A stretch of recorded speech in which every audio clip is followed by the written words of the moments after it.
নবীজি বললেন, জিব্রাইল, এত সুন্দর ঘ্রাণ আমি দুনিয়ার মধ্যে পাই নাই। হে জিব্রাইল, আমি জানতে চাই এই ঘ্রাণ কোত্থেকে আসছে। জিব্রাইল আমিন বললেন, ইয়া রাসূলুল্লাহ, ফেরাউনের সময়ের এক মহিলা ছিল, যেই মহিলা ফেরাউনের কন্যার মাথার চুল আঁচড়িয়ে দিত, ওই মহিলা যেখানে আছে সেই মহিলার শরীরের খুশবু, তার সন্তানদের শরীরের খুশবু আপনি নিতে পাচ্ছেন। সুবহানাল্লাহ। একদিন চুল আঁচড়ানোর সময় মহিলার হাত থেকে চিরুনি পড়ে যায়। চিরুনি যখন পড়ে যায়, ভাগ্যবান পুণ্যবান মহিলা চিরুনি যখন মাটি থেকে উপরে তুলবে, উপরে তোলার সময় তার জবান থেকে বের হয় বিসমিল্লাহ। সুবহানাল্লাহ। কোন সময় বের হয়? যে সময় ফেরাউন সবাইকে ঘোষণা করে বলে দিয়েছে, আনা রাব্বুকুমুল আলা, আমি হইলাম সবচাইতে বড় খোদা, আমি হইলাম সবচাইতে বড় প্রভু, আমার চাইতে বড় কোনো প্রভু নাই। ওই দরবারের মধ্যে বসে, ফেরাউনের প্রাসাদের মধ্যে বসে, ফেরাউনের কন্যার সামনে যখন চিরুনি উঠাচ্ছে, ওই সময় ওই মহিলা বলল, বিসমিল্লাহ, আল্লাহর নাম নিয়ে আমি চিরুনি উঠাচ্ছি। বলুন সুবহানাল্লাহ। ফেরাউনের কন্যা অবাক হয়ে যায়। আলা কি রব্বুন গায়রু আবি, তোমার কি আমার বাবা ছাড়া অন্য কোনো রব আছে? ফেরাউনের কন্যা জিজ্ঞাসা করলো, আমার বাবা ছাড়া তোমার অন্য কোনো রব আছে নাকি? ওই পুণ্যবান মহিলা বলল, হ্যাঁ, নাম আছে। বলে কে?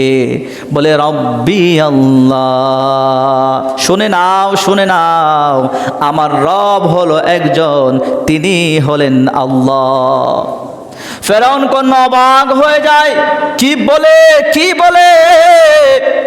এতদিন আমি দুধ কলা দিয়ে সাপ পুষলাম নাকি? আমার বাবা সবচেয়ে বড় প্রভু, আর আমার বাবার প্রাসাদে থেকে বলছে আমার বাবাকে সে প্রভু মানে না, তার প্রভু নাকি আল্লাহ। পুণ্যবান মহিলা বলে, শুধু তাই নয়, হুয়া রব্বি ওয়া রব্বুকি ওয়া রব্বু আবিক, তিনি আমার রব। শুধু তাই নয়, তিনি তোমার রব। তোমার বাবা ফেরাউনের রব হলো একজন, তিনি কে?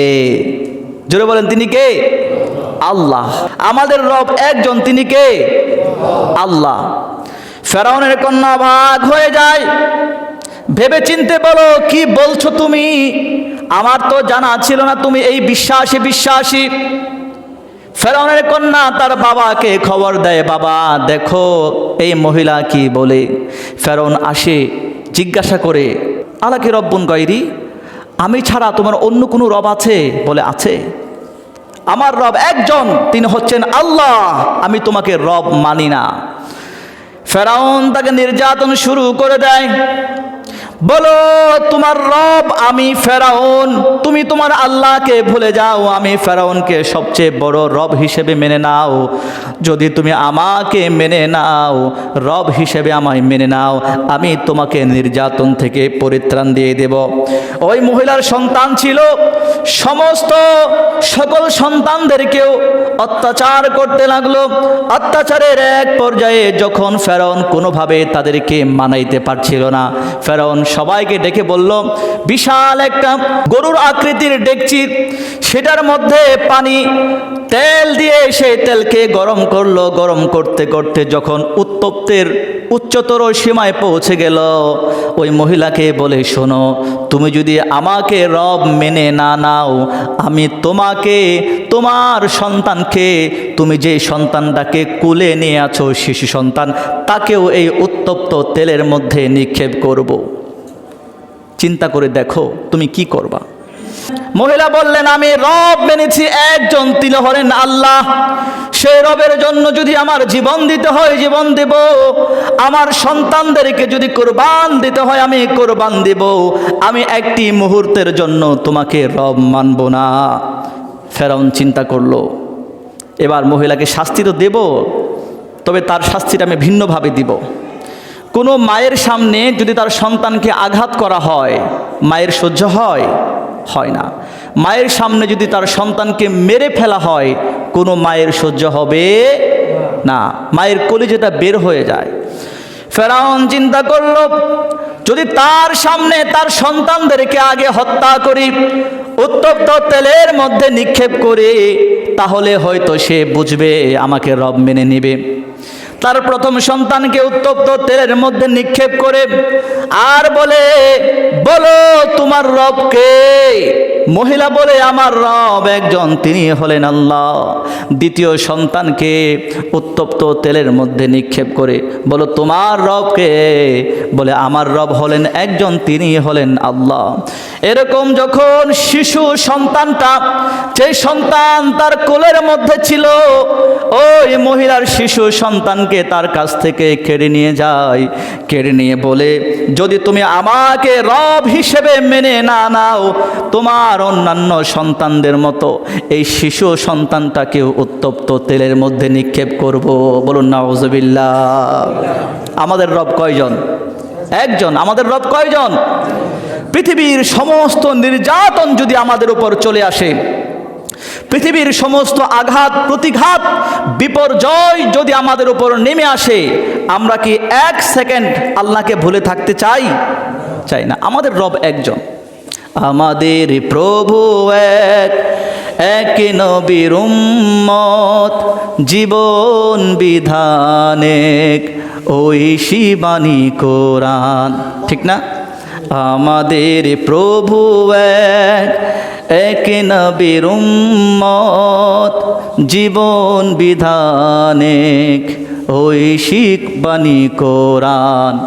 তবু কেন এক নও হে মুসলমান, এক হও করি আহ্বান।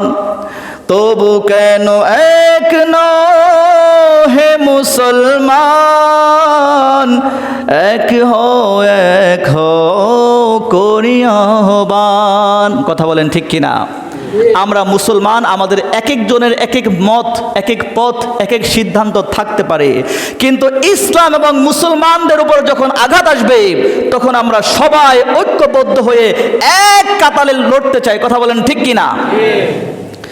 ওই সময় ফেরাউনের সামনে মহিলা চিৎকার করে কাঁদতে কাঁদতে বলে, হে ফেরাউন, তুমি আমার কোল থেকে আমার সন্তানটাকে নিয়ে গেছো, আমার বড় কষ্ট হচ্ছে, আমার সন্তানটাকে উত্তপ্ত তেলের মধ্যে নিক্ষেপ করিও না, আমার কষ্ট হচ্ছে। শুনে নাও, শুনে নাও, আমি তোমার কোনো ক্ষতি করিনি, আমি তোমার কোনো আঘাত করিনি, আমাকে কেন শাস্তি দিচ্ছ? বলে, হ্যাঁ, শাস্তি মানতেই হবে, নাইলে অপশন আছে, আমাকে রব মেনে নাও। বলে, না, আমার সন্তানটাকেও তোমার হাতে দিয়ে দিলাম, আমার সন্তানটাকেও যদি তুমি উত্তপ্ত তেলের মধ্যে নিক্ষেপ করো, আমি তোমাকে রব মেনে নেব না। ফেরাউন শক্ত হৃদয়ের অধিকারী, সে ওই মহিলার দুগ্ধপুষ্য সন্তানটাকে আগুনের মধ্যে নিক্ষেপ করে চতুর্পাশে ফেরাউনের বাহিনীরা, ফেরাউনের সৈন্যরা, উজির প্রজারা সবাই হাসতেছে আর তাণ্ডব দেখতেছে, আর ওইদিকে ফেরাউনের সামনে ওই পুণ্যবান মহিলা কাঁদতেছে।